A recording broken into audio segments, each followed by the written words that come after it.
Mare, misliš da je Moskva velika? Prevelika. Prevelika. To je za mene prevelika. Uglavnom, sada idemo na Global TV News Network. Russia Today. Ćemo napraviti intervju sa Russia Today. Da.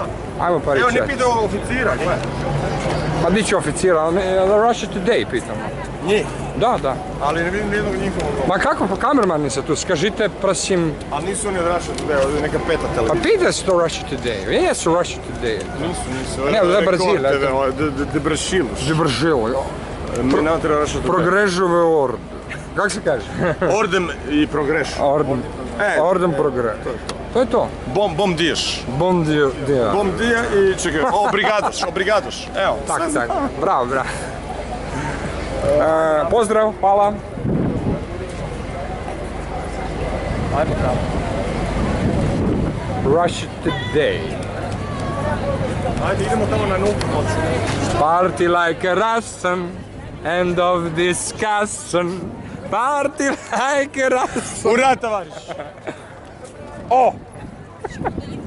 Skoro u čelo.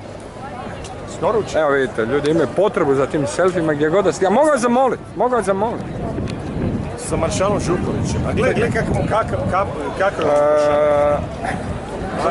Maršal Žuković. Da, zašto stoji? Kakav mu pašal? I to je zahvalnost za neki Jelačić Vlah, kod nas ima spomenik. O Jelačiću, Kriste kralju. Evo ga, od prije 5 godina došlo do nekih velikih promjena. Italija? Na Crveni trg ne može bilo ko da sveti. Kao nama. Ne može, ne da narod, evo, ne da ova plava ruski veliki. A glavu dužni su ti tamo. I leva i desna.